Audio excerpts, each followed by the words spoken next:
Welcome to Your Voice to the World. I'm Eddie Pinero, speaker, filmmaker, and storyteller, teaming up with Terrence McMahon, retired CEO and best-selling author. Having built multi-million-dollar businesses and created lifestyle brands enjoyed by millions around the world, we've established a blueprint to do more and become more. Now we're joining forces to inspire you to share your voice and build the business and lifestyle you've always dreamed of.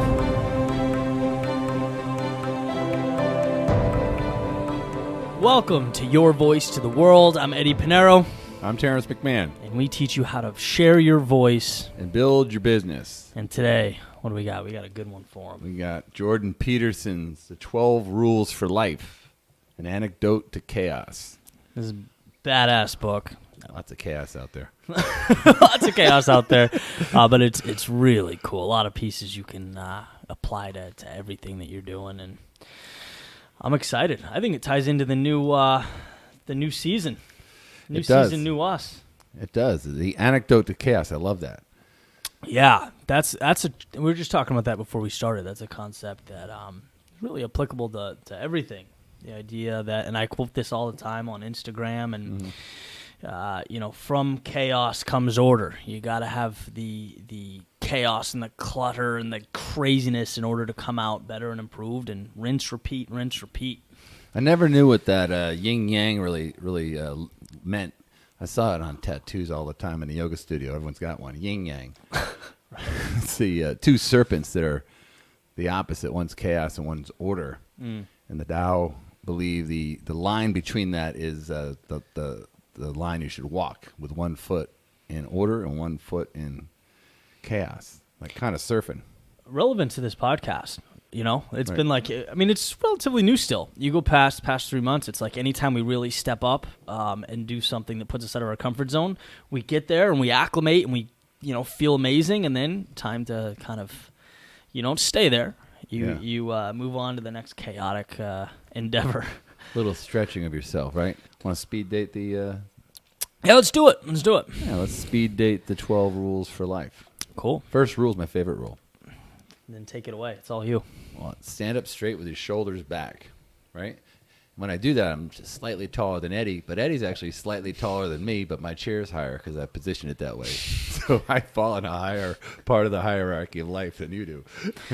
There's a reason for everything you do. There's a lot of science behind this, and he's going back to the lobsters. That's where he got it from, the hierarchy of lobsters. And I actually used to own a lobster company. We used to sell lobsters, and you can always see lobsters kind of squaring off when they're in the tanks, and there's always the biggest one that takes up all the space and kind of gets up in the air. And I guess that states that that's the number one lobster, the top of the hierarchy. Yeah. And it's a 300 million year old science. It's really cool. So there's like kind of flirts with the political implications in and out, but essentially his main point here is that it's something so deeply ingrained in us that we recognize that before we ever saw trees. There's a lot of conversation around hierarchy being this negative thing and this socially constructed thing, and he says absolutely not. Couldn't be more wrong. It's who we are as people. We form a hierarchy, and he talks about how just a simple adjustment changes your physiology. Not only that, how other people see you, their perspective of you and where they think you should fit. A lot of it is it's imaginary, like where your perception is in this preconceived hierarchy. Yeah, and the lobster in particular he was reading a paper, and the lobster has a very simple biochemistry. It's very, very simple, and they when they do that, they excrete, I guess, serotonin, which is a hormone that makes you, more confident. It makes you ooze confidence, and humans have it too. Because someone who's depressed is low on serotonin, they kind of slump over. Right. And that's, you can almost identify someone who's not feeling well, who's depressed. You can always see the sense of sadness in them. It's physiological, but it's also chemical. Yeah. So that's kind of interesting. And there was a TED Talk by Amy Cuddy. I think it was called, she wrote the book Presence, and she has something that she encourages people to do before they talk, which is the superhero stance, where you kind of like look in the mirror and you prop up to get the chemicals going so you're ready to perform. It's really cool point. He mentions like if you put antidepressants in a lobster, they'll be ready to fight again. Like it's you know what I mean, for that particular ascension in the hierarchy. Right. Just a really cool thing. It made me think back. Is it, you know how every once in a while there's something, it's almost, I want to say it's like a flash, but it's something from your childhood or something like that you remember. I remember I moved from Southern California to Cape Cod, Massachusetts, and I was in high school, and this is all new people, so you come in without any idea of what's what, who's who knows who, anything like that. And I remember, the big thing for kids in high school is you're learning how to interact socially. Right. I mean, that's kind of the precursor to the real world, and hierarchy is a big thing. And I remember, looking around and observing and seeing some of the biggest jackasses I've ever come across in my life act incredibly confident and carry themselves a certain way, and right away, like, okay, like when it comes to the hierarchy, the way things are, like exactly where things fall into play without talking to anyone, just seeing how people carry themselves. And that was just such an amazing thing to me, because it's like you play this role and the world believes you. Jordan says that exactly verbatim. It's like that's what it is. It's like if you stand up and talk a certain way, present yourself a certain way, inject yourself into the hierarchy a certain way, it adapts. Yeah, the success studies that were referenced was all about, the people that have achieved hierarchy, the highest level of hierarchy have had the biochemical or the physiological attributes. They're taller, they stand up straighter, but they also are more intelligent, competent. So they're oozing competence and confidence. Right, and that's a big thing. You can almost train yourself to do it. You can almost fake it into it. You can kind of almost dress rehearse your way into confidence and competence. And the one thing to do is to know what you're talking about better than anyone else does. Yeah. I mean, become an expert at something. Yeah. Talk about a lot about that. And it is half the battle. I mean, it gets you in the door. I think the way he puts it is, like, it won't take you home, but why not? Why not at least put yourself in that position? Right. But he mentioned, like, it's better to be 3 standard deviations ahead of the norm in competence or intelligence than it is wealth or financial. Right. Compared to if you're comparing where both tracks will lead you when you're 40. Right. Because that's such a big player in how things ultimately end up. Yes, if you're born rich, doesn't necessarily mean you'll stay rich at 40. Exactly, yeah. In fact, if someone's born poor and smart versus someone who's born rich and dumb, the poor and smart person will probably be in a better place years later. It's like the classic, want the fish or do you want to know how to fish? A little bit of a stretch, but... Yeah, that's it, yeah. All right. For 2, this is the interesting one. Treat yourself like someone you are responsible for helping. This is a really interesting one because we often treat other people sometimes better than we treat ourselves. Right. This one hit home with me because he referenced when someone goes to the vet and the veterinarian prescribes the medication for the animal. Oh, right. The likelihood that someone will follow those directions is almost like 80-90% that they'll do it and do it well for their pet. But when they are prescribed the medication from their own doctor, I guess the statistic is 30% of the time they don't even pick up the medicine. And over half the time that if they do, they don't comply with the way you're supposed to take it. Mm.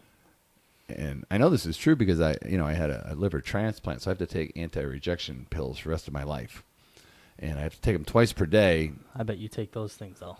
I still forget once in a while. Do you? Yeah, because you forget. But there's a high degree of non-compliance. Imagine someone going through, because I did a survey with Mayo Clinic, and they're asking me after my transplants. I have alarms. You see the alarms on my phone. I carry them everywhere. Not that it's a big deal, but it's part of my routine. I do them in the morning, do them at night. But they did a survey. They said, how are you keeping track? So I have alarms, and I was just curious, like, is this really a thing? As people, he goes, oh yeah, people like literally go into rejection because they haven't taken their medication, and they waited in some cases years on dialysis and years on these lists to get their organ, but they don't comply. How about shooting yourself in the foot? Yeah, and I don't know why that would be, because I think I don't know. It's just like sometimes we're just not very very good to ourselves, you know. Yeah. I one of his theories is like we know ourselves, Right. which means we know the dark side. We know all the things we've done that we're ashamed of and we don't like.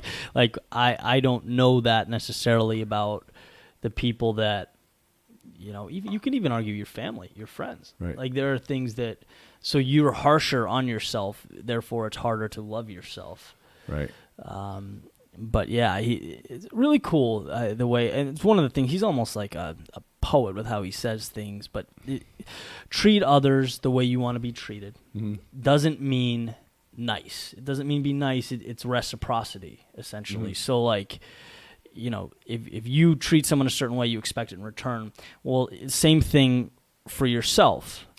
And that's where he talks about, it's a good time to talk about, you know, chaos and order. It's like you have to put yourself in a position to achieve and to grow, but understand that, you know, you got to set up little wins for yourself and reward yourself and pat yourself on the back while also pushing yourself, being tough on yourself.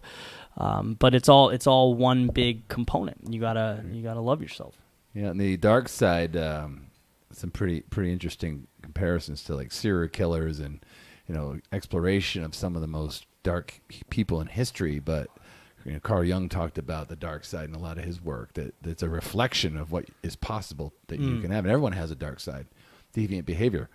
Like the book we're doing next week, Relentless, right? He talks about being born bad and we're taught to be good. Right. Like we're born like State of nature, almost baby. savage. Yeah. You know, we're like we're pure animals when we're born, and then we're programmed into different things. But we can always revert back to, you know, things that are, you know, survival instincts. But Right. You know, when you treat yourself well, you're treating yourself at its best. You're your own customer at the Four Seasons. Right. And we don't do that a lot. I mean, I think sometimes we think we're not good enough, or we don't deserve it, and you know, we let your bodies go, or you let your trade go down the tubes, whatever. But that's I think a cool way to look at it. So you want to get let's get personal. What can you think of a time where maybe you had a realization like, oh, I need to start treating myself a certain way? Yeah, I mean, yeah, my whole career as a CEO was. Anytime I showed up anywhere with my peers, there was a lot. You know, we own franchises, so there was like 70 of us, and I didn't ever graduate college. I didn't finish college. Yeah. So I was always thinking like, maybe I'm not as good as this guy that went to this school, or you know, they went to an Ivy League school, or they lived in a better town. You know, I always was thinking that I was just not good enough, and I think that hurt me in performing. When the reality was, I mean, I have the same brain they have. My results in many cases were better.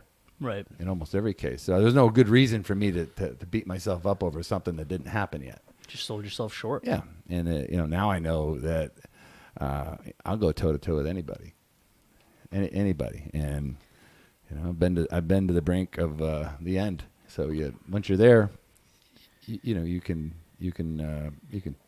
dance with anyone. Yeah. And anybody can do that. It's not just me. It's like, why did I have to get so far to the end to realize that, you know, these people make mistakes. These people have dark sides. These people, you know, a lot of times they're just masquerading around. They're Right. not necessarily. They're scared too. It's interesting that, and it speaks to why it needs to be in this book, that it's something that you grow to, you Right. evolve to.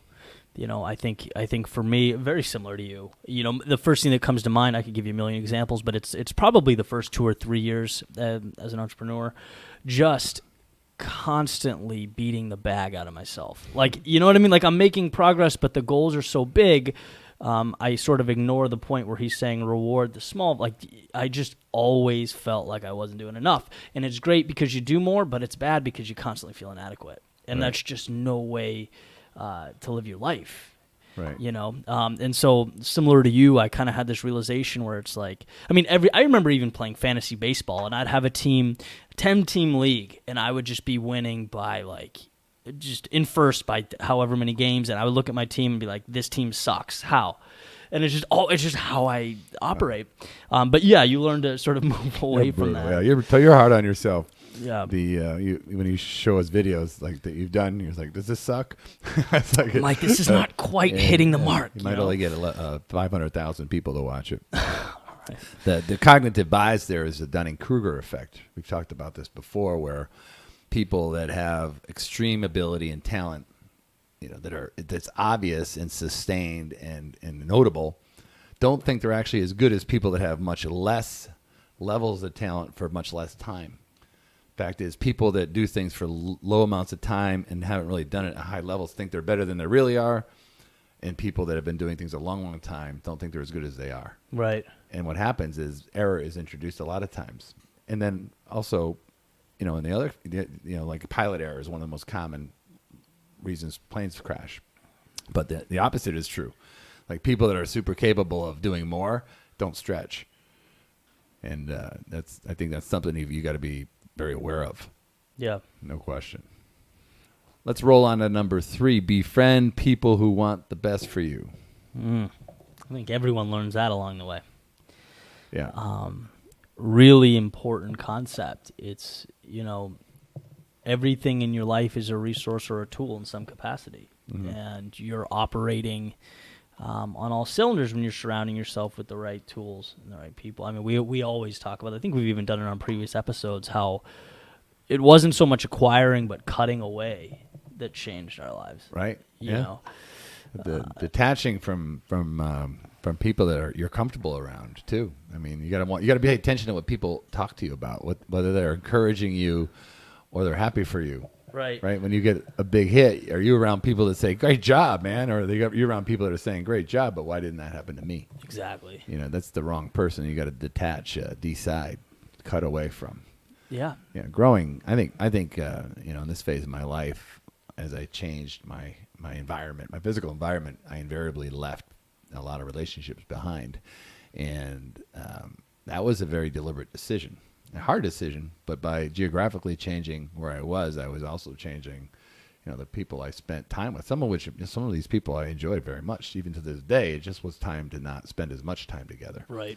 And making that decision it's a hard decision because it's also a lonely journey. Right. That's the hardest part. Yeah, loneliness is sometimes recreation's a lonely road. Right. Recreating yourself. I was talking to Steve the other day. So there's this there's a YouTuber, and he's a previous abuser of drugs. I'm not sure what, but and he was doing great. And then he said when he went into the entrepreneurial thing, started his own YouTube channel, it's just so lonely that he relapsed. Yeah. And I'm like, the first thing I did was show him. I'm like, I can so relate to that. I mean, not necessarily the substance part, but just feeling that social interaction is important. Having the right people around you. Yeah. It can be a lonely road, and yeah. Yeah. When someone does that, they're looking. When you do anything like that, you're trying to produce a feeling. And when you're around the right people, it produces a feeling. And when you're around it could be a very good feeling. And when you're around the wrong people, it could also produce a very good feeling. Right. But when you're around nobody, that's unhealthy. Right. And option C, also no good. Yeah. So if you're, I always think addiction's the loss of connection. You're trying to connect to something. It's usually a feeling. And then when people use their substances, there's a lot of debate over this, but when people use substances, it produces a feeling that their body is unable to produce on its own. Yeah. And when you're around the right people, that'll create, you're around the right people that, inspire you. If you're talking about books or you're talking about something you love to do, creates a feeling. Camaraderie is a feeling. And then the other thing is you're around the wrong people that are producing fun things that is a feeling that is also not too self-serving. Yeah. So cutting away is a big deal. It's kind of hyperbole, but there's a saying I came across. It was like, no one in life wants you to succeed except your mother, and even she doesn't want you too far from home. Because you'll leave. Yeah, you never go back. I laughed at that a little bit, but I was talking yesterday to someone at dinner, and she was asking about, sort of the beginning of creating a platform online. Uh-huh. And what was the hardest part? What do I like about it? And I always say this, the most challenging part, partly because it was so disappointing to me, was other than my immediate family, no one supporting me. I mean, it really shocked me. It shocked me. And to the point where, like, it's, done now, gone. 5 years, 6 years down the road, things are happy. We're moving, we're making magic, all these things. I still think about it. Yeah. And I don't think of those people the same. And she looked at me and she was like, I think you needed those people because it taught you to believe in yourself. Yeah. And I'm like, oh, man, it just caught me. It was really a deep thing to say. But, everything plays a role, yin and yang, chaos, order. Well, yeah. I mean, if you're out there and you're trying to make something new, novel, it's first thing is scary as shit, and you're looking for reinforcement, some kind of reinforcement, particularly when you think you hit the mark and you look around and nobody's responding, and you say, well, is this thing even real? We used to do it when we had a new agent. I remember one kid once, really nice kid. He had all the designations. He looked the part, and his own mother wouldn't buy a policy from him.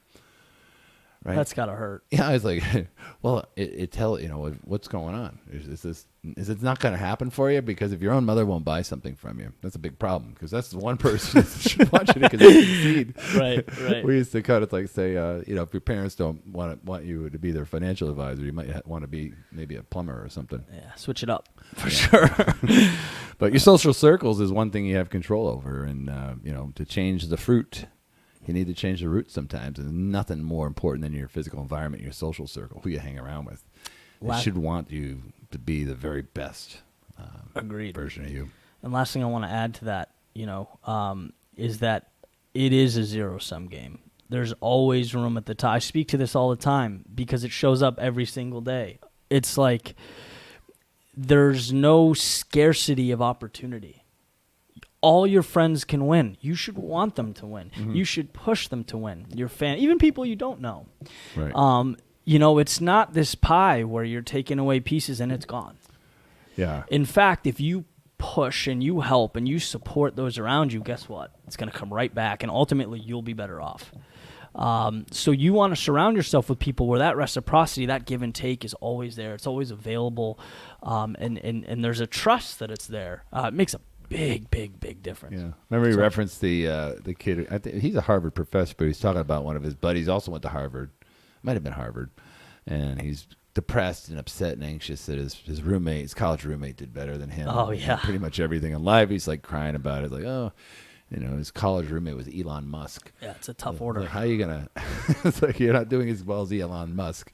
All the what does Kennedy say? All high tide raises all yachts, and that's the true in everything. It's true in. You can see it in just pharmacies. CVS opens up and does well. There'd be a Walmart or a Walgreens right across the street. They both do better. Right. Good people doing well is good. I love that Kennedy quote. I've never heard that. Yeah, the high tide raises all yachts. Wow. He was a sailor, wasn't he? Oh, yeah. PT boat guy. Cape Cod.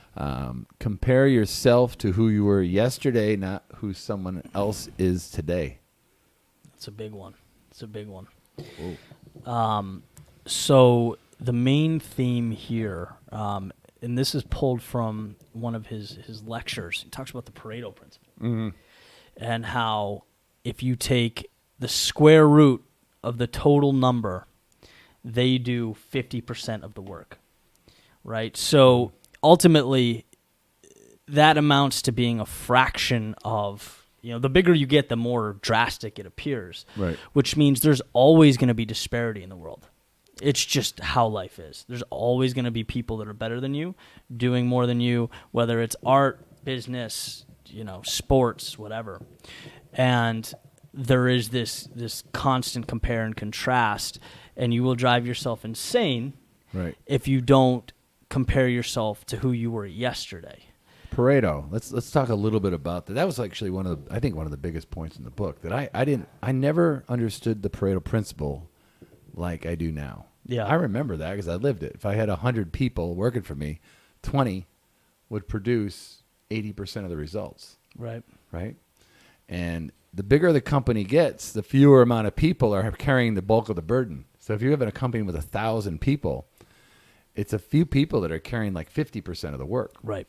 And I think he calls it the Matthew principle in the Bible. For those that have everything, there will be given more. For those that have nothing, all will be taken away. Yep. And it's not like an anti-capitalistic concept. When you work hard and you get results, and you keep getting the result, and you fight through the struggle, you create momentum, right? It's a domino effect. You create momentum, and more opportunities come your way. Right. And it keeps happening and happening. Therefore, because you put yourself out there, because you took the steps, because you took the hits to the head, as you do better, the momentum gets bigger and the dominoes get bigger. Right. And that's not a political thing. I guess it's a human law.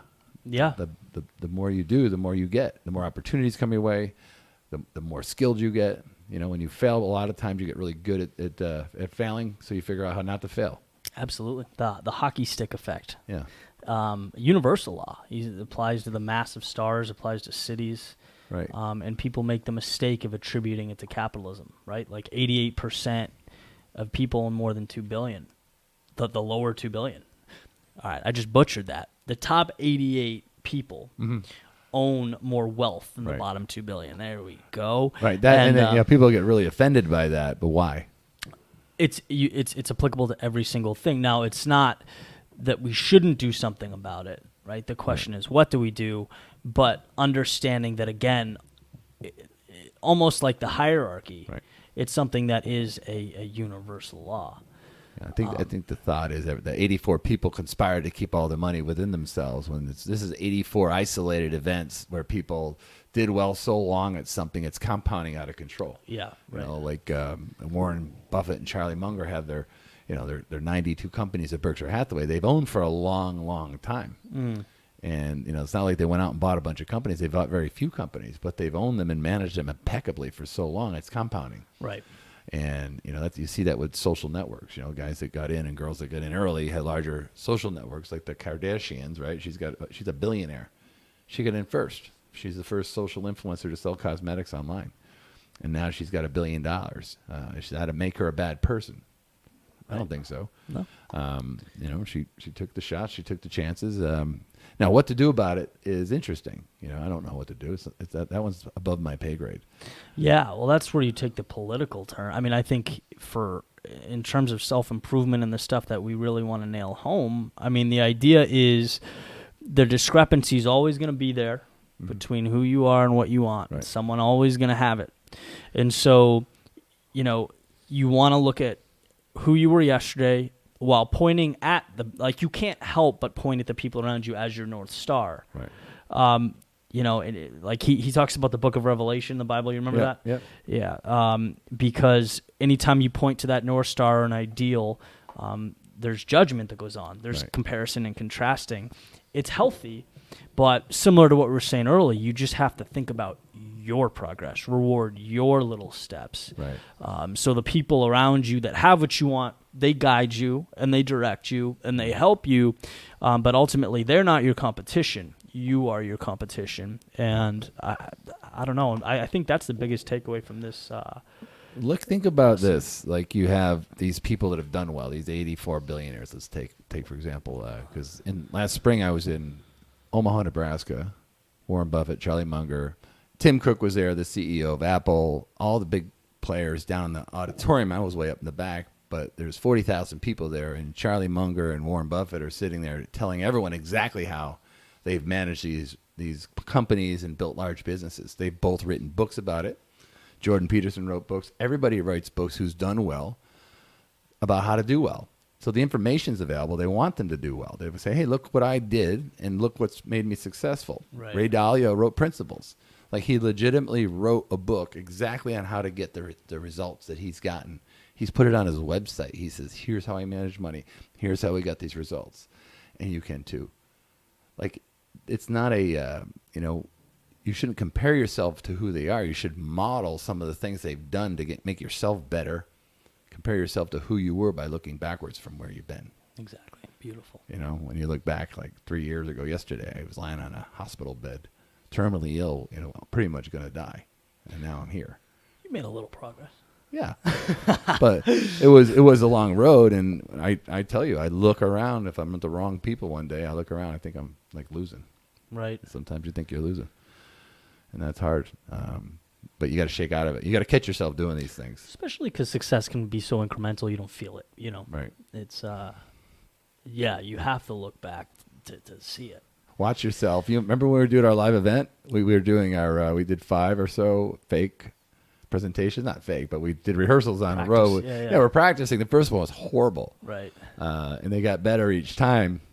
So the best way to kind of live this rule is to watch the video from the first one. Yeah. If you videotape yourself, and of course this is one of the ways. Look at our first podcast compared to this one. Right. This one's much better. Hopefully. Better flow. Right. You were fine too. I had a guitar. I was playing guitar to an audience on the first one, so yeah, I changed it a little bit.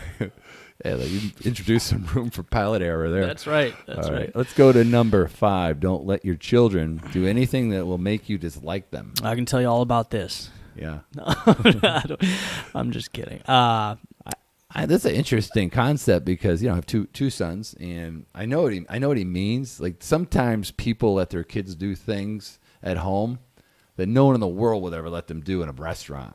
Right. Right. And then some of these people bring these untrained monsters to the restaurant, and people don't like them. And actually, when they don't like your kids, they also don't like you, by extension, by association. I guess it's a kind of a guide to making sure your kids have good social skills. They're nice people. They're not like you're not appeasing them at home to when you kind of train them, I guess. That's what I took from it. Don't let them do anything that make you dislike them. He also says that, and as a psychologist, like everyone says, I could never have my son do something that would make me not like him, and he claims that's not true. Like some people, they do. They say, well, my kids aren't behaving well. Be real about it. But that's kind of what I took from this. My limited take on this rule. Yeah, I don't think there's. I mean, he talks about making your child socially desirable. Have you ever done anything that made your parents dislike you? Yes. What'd you do? Steal? No. I was. I think my mom would admit this. I was the firstborn, so she was the toughest on me. What'd you so do? was my dad. Nothing. You had to do something. Yeah, like ding dong ditching and stuff like that. That's horrible. Feels like the end of the world at the time. You never lit a bag of crap on fire and put it on someone's front porch? I didn't do that and one. Get caught? Okay. That's nothing then. I remember once in my Blink-182 phase, I wore a stud belt and scratched up the chair, like stuff like that. You know what I mean? Not like when I sat down. That's your dark side. No, I wasn't like rubbing it against the chair, but I sat down and messed. Just a little thing. I mean, That's your dark side. Everyone's got. If that's my dark side, I'm all right. That's not too bad, yeah. But yeah, everyone's got a dark side. Not like Charles Manson. Woo! Number 6, set your house up in perfect order before you criticize the world. Yeah, so this one, it's a theme in a lot of my content. The idea of not projecting out, but first asking what you can fix. Right. One's a cop-out, ultimately won't get you anywhere. Right. And one will transform your life because it ultimately moves you from being a victim to someone in control. Right. And you can't win if you're not in control. So yeah, this one really hit home for me. A powerful lesson. Instead of owning something, you start to blame something. I think he talked about the police in Poland that were after the war. They were assigned over to do some pretty ridiculously heinous things. And it would have been easy for them at the time to blame, Hitler or Stalin. These are two horrific people, but the reality is that they were participating willfully in this event, and own the things that you've done and have brutal reality about it. What's the real facts about what's going on? What went wrong, and what was your role in that? Yeah, a lot of people are always pointing fingers at what went wrong, what was the issue. How do you pronounce that? Gulag Archipelago? The Gulag Archipelago. Gulag Archipelago. Yeah, I butchered that, but I mean, that example is mind-blowing. Where you got that he's in the front lines, the Russian front. Then he's in the the gulags, and he doesn't blame Stalin or Hitler. Yeah. He asks, "What did we do to get us here?" Right. And ultimately creates in writing that the resource that helps bring down the regime. And so, yeah, I mean, that's to me, that's an astounding example. I mean, that's larger than life. That's world changing. But it can be all the way down to the micro level, to the things you're doing. Why didn't I get that promotion? It's so easy to be pissed, call your boss an idiot, Right. say that the person next to you didn't deserve it, or ask the question that will ultimately get you somewhere, which is, what can I do to change to make it happen? Right? Yeah. When you own something, it's on record, and now at least you can start working on getting past it and moving above it and beyond it. Right. When you're pointing away, you'll never resolve things. Right. Good to Great, Jim Collins talks about the Stockdale Principle, where Admiral Stockdale, who ran for vice president at one point, was in the Hanoi Hilton. He was in prison, and he was with a lot of prisoners, and everyone was always thinking they'd get home that Christmas, and their captors told them Christmas was coming. And they thought they'd be home by Christmas, and they said, "Oh, they'll be here by Christmas." And those that thought that died. Those that thought that died of a broken heart. And Stockdale lived, he says, because he confronted the brutal reality of the situation, the real facts. So in this rule, what was your role in the failure or the shortcoming? And once you acknowledge that, you can get on your way to fixing it and improving it. You want to get personal again? Go for it. A time when maybe you had to take that step back and realize that you were blaming A, B, C, or D for the problem, when you could just tweak a few things and reposition yourself? Oh man, God, this could be. You're like, welcome to my life story. Yeah, I mean, there's a lot of different narrations on any storyline that happens. I mean, if you talk about the big one, the big events that led up to my my terminal illness, what was it? My departure from reality, using alcohol on a daily basis to produce a feeling to relieve my anxiety, or was it my inability to just simply ask for help and say, "Listen, something's out of control. I'm not this perfect CEO person. I'm struggling on a daily basis. I need help." Right. And once you own that and you say, "I made a mistake. I had the wrong strategy. I was living a lie." Once you own it, you make progress from it, and there's nowhere else to go. Once the secret's out. When you're failing with your health, your physical appearance starts to change. So I was losing weight, my skin was getting discolored. I was literally right up almost until the end, thinking I was losing weight. I was lying to myself, like, "Oh, my weight's fine. My weight loss program's finally working." I was sick, and I never until I acknowledged it. I said, "Well, I think that was a tipping point of transformation for me. Like, I'm no longer this identity, this perfect version and persona, that mask that that's the word for mask that you wear, that you're not this person, you're somebody else." And then you own it, and then you can start to at least make progress from that worst point in life.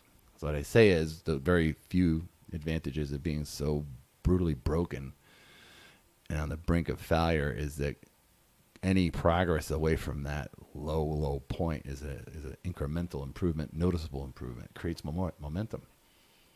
And once you start getting momentum, you get positive feedback, and you can start making progress, in a truthful, a truth-based path, instead of what I was living was basically a lie.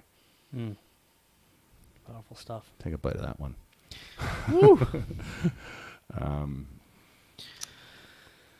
Move on to number 7. Pause what is meaningful. Pursue. You guys walked into a typo, a T-Mac typo. Number 7, pursue what is meaningful, not what is expedient. That's life. What did your friend write that book called The Obstacle is the Way? I always liked that book. The Obstacle is the Way. He talks about Stoics and Epicurean. Right. The Stoic, the way the Stoic is the harder way, right? Yeah. The easiest thing is never what is best for you in the long run. Right. And what there was another way to put that. First order thinking, Yeah. Like, yeah. so like first, second, third. So if you're sitting down, there's a chocolate bar in front of you. First order thinking is, if I take a bite, it'll taste good. Right. And then you sort of go down the list, and when you get to third order, it's like, well, tomorrow I'll feel terrible. Don't touch it. Right. Or it's in the long run, it's not, what I ultimately want, or it's not helping me get to what I need to obtain. That's a is interesting point. First order. I forget the book that was in First Order Thinking. Was it Atomic Habits? It might have been, but yeah, the first thing. If the first thing is good, the second and third thing are usually not. If it's good and easy, the second and third thing. If you think about in life, working out, dieting, building high quality long term relationships are almost always a little harder at first. Yeah. I remember my college roommate, and he's probably listening. He listens to our podcast. I had a basketball hoop. My dad gave me this Budweiser basketball hoop. I put it on the back of my door my first day in college, right? And this big dork came into my room. He took the basketball and he slammed it and he hung on the rim and broke it. My father gave that to me. I hated that guy for like 3 weeks. He's my best man at my wedding. Yeah. My best friend, So you got a little bit of leeway. Yeah, it was his. Yeah, so it took time, First order, I want to punch him in the face because he broke my basketball hoop. Right. We joke about it to this day. But early stuff is usually not as easy as long-term good for you. For if we're continuing with the personal examples. Yeah, you give me one. Yeah. Monetization of a platform. In our space, I see it all the time where people want to make a buck before adding value. Mm-hmm. And so, that was one of the things that I stood by that I was incredibly grateful for is being able to build a platform and establish relationships and add value before, making that move. And now ultimately you have this rock solid foundation that you can grow and pivot and now really explore that side of things. Whereas if you push it too fast, too quickly, you lose out on a lot of the possibility and the upside. But people don't see that. That's you got to look beyond what's right in front of you. That's a good point here in the first order thinking because I've been in rooms where people are telling you that you got to turn out more content more quickly, and to do so you need to be more cookie cutter. Right. That's like telling a world class chef to start using frozen food. Right. Talk about that. The first order thinking is you could take I'm going to B-roll and stuff and like music that you write. You write the music to some of your stuff, and yeah. Well, the art of it, and I think what's most impactful in storytelling is that it's your experiences and your stories, and sometimes that's not the quickest. It's not cookie cutter and it's not quick and it takes time, but ultimately it's what's relatable. So there were times when I could watch, like we were talking about a little while ago, person A, B, C, or D, and emulate exactly what they do, which is the formula that everyone follows and I know what works. Or you can try and carve out your own little space. And I think this is what you're getting to is that that's ultimately in the long run more powerful, more effective, more impactful, but it takes more time and it's a little bit dangerous and it's slower and early on less rewarding financially as well. Way less, yeah. I mean, it took time, which you're a stoic. You talked about the two there's three Greek camps, right? The Stoics, which were long-term thinking, they do 100-year plans, and you got the Epicurean, which were YOLO, you only live once. So you're taking a stoic approach to building your authentic content. Right? Yeah, that's where it's at. Homemade. Very cool. All right. 8, tell the truth or at least don't lie. That one takes me back. We're in storytelling mode now. That one, takes me back to the corporate world as a kid right out of college. I remember one of my biggest problems challenges was an inability to be direct. Like I would sit down with someone in a meeting and they would be showing me a presentation, and instead of just saying I have no idea what that means, I'd talk for 12 minutes and like no one would understand. It's like cutting through. And if you're, that's not an example about passion. If it's something you believe in, whatever the case may be, the more direct you are, the more it's going to be felt and the bigger the impact. Yeah, you become pretty unpopular when you're direct. I don't think you had a problem with that anymore. No, you have to be. It's like you lose if you're not. Yeah. You beat around the bush, someone else will beat you to it. Right. I mean, if you're someone, If you don't beat around the bush, if you don't beat around the bush, if you're not direct, someone will beat you to it. Oh yeah, I mean yeah, and then they're the ones that you took the beating. You know, you look like an idiot if you do it like that. But seriously, you do. You're like, oh, that's great stuff, and the thing flops. Right. Like we have people look at it. You know, their company. Remember that folks come to us with their messaging. We have a particular good talent in messaging, and people come with something. You can say, oh, that's great.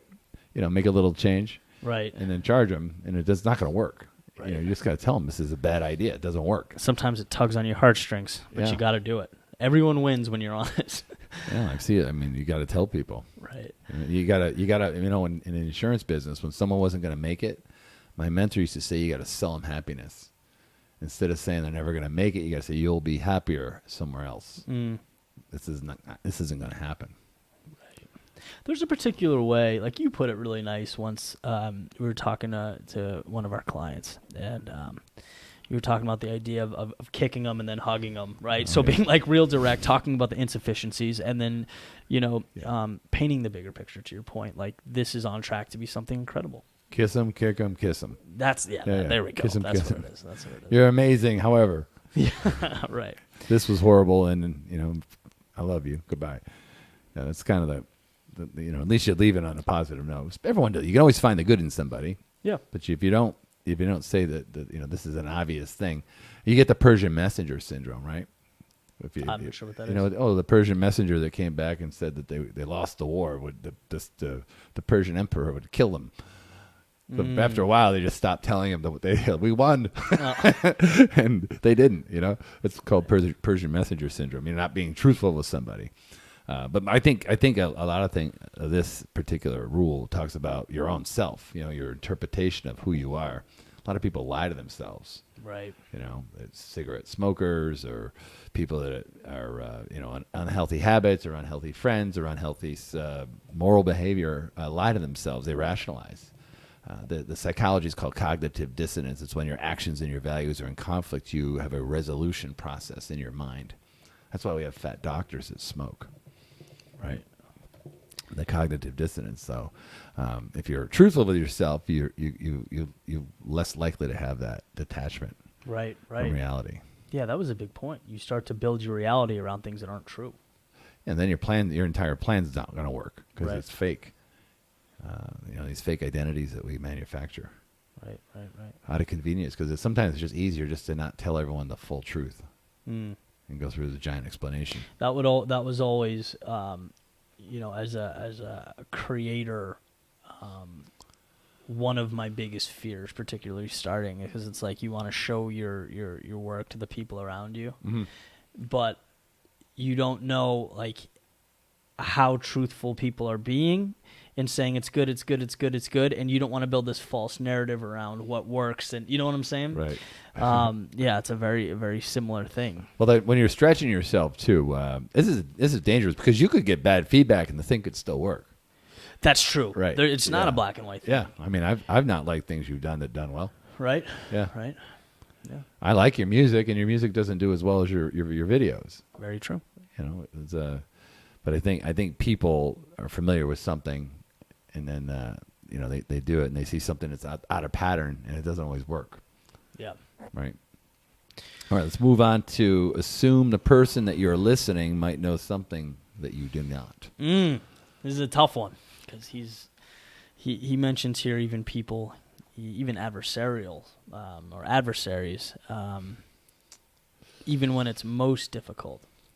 You can be someone that always knows, always wins, or you can be someone that grows. Right. And it's so powerful. Go ahead. I just remember I showed you that video that Tony Robbins interviewed that AI robot. Yeah, that was cool. What was her name? Sophie? Yeah.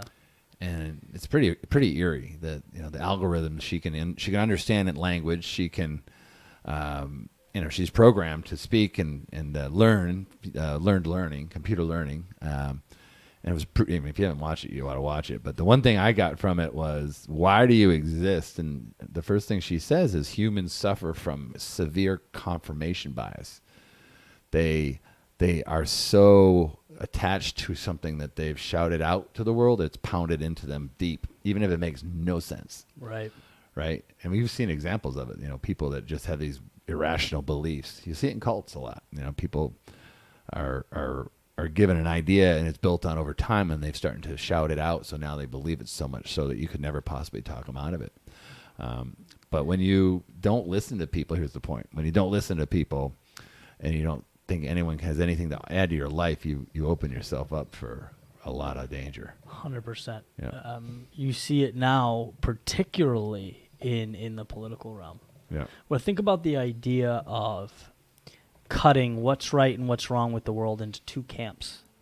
Yeah. I mean, that on its face is absurd and doesn't make sense.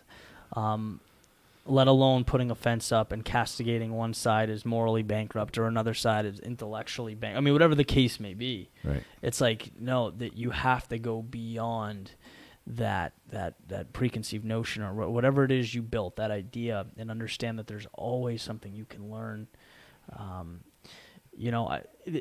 Someone's point of view, like all we are is the manifestation of what we grew up with, our understandings, our views of the world.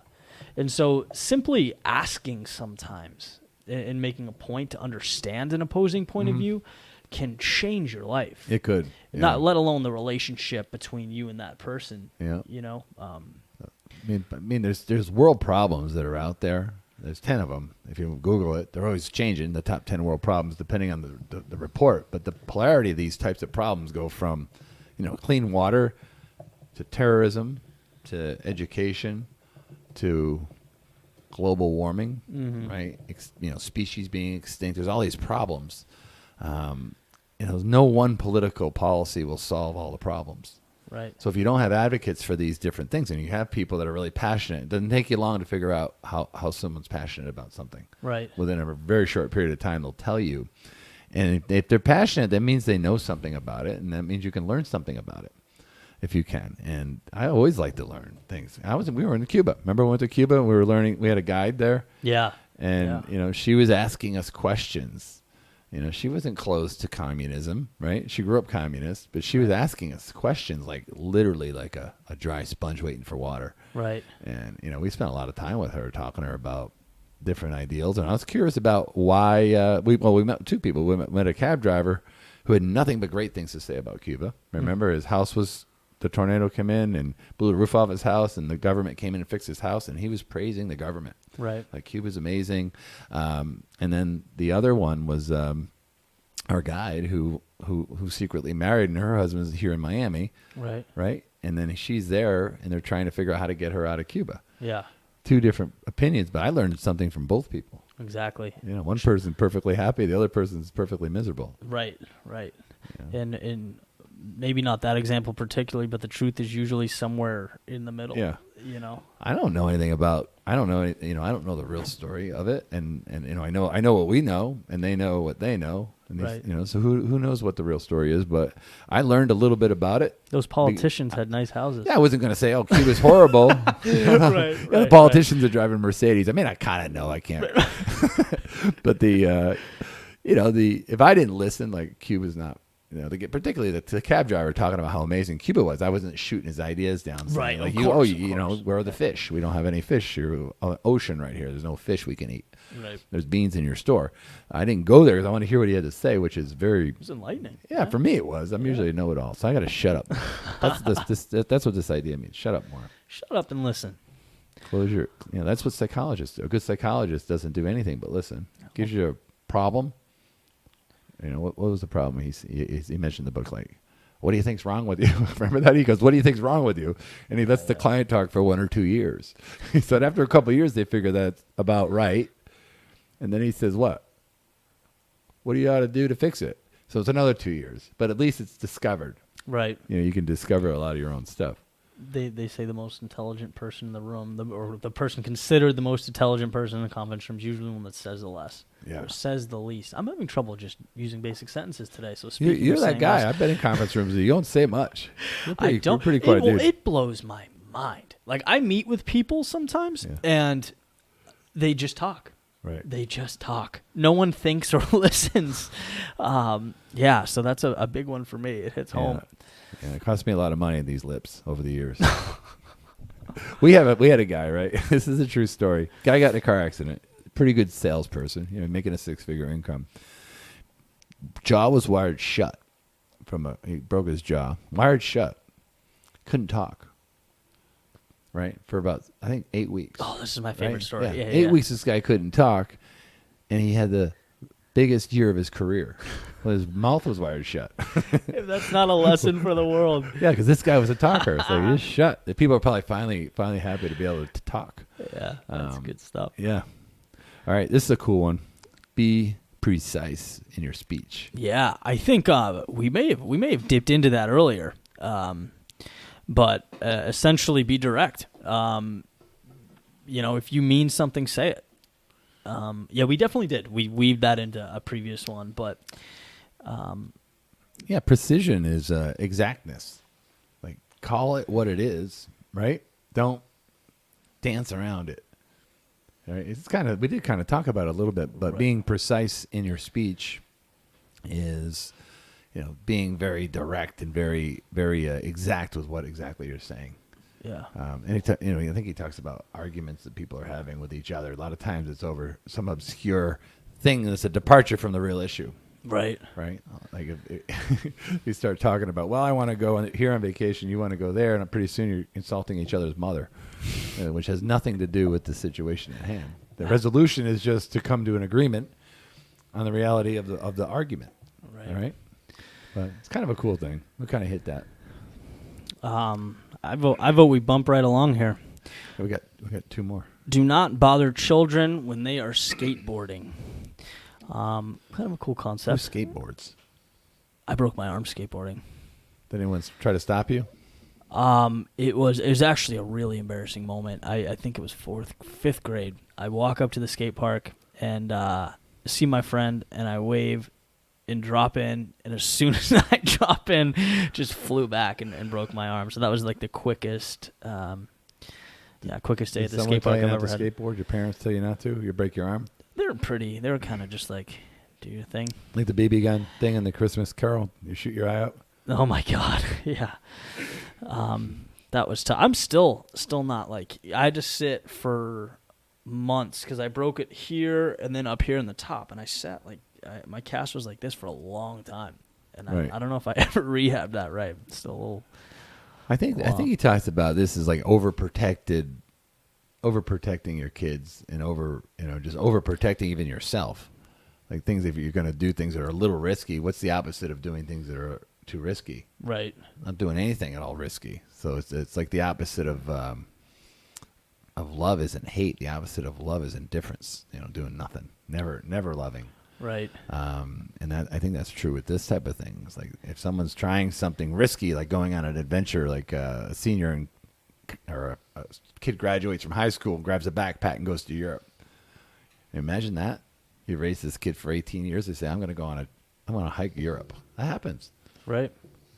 Some parents shut her down, don't let her. I mean, I don't know if that's extreme. I don't know how I'd feel about it. My son didn't do that, either of them, but Yeah.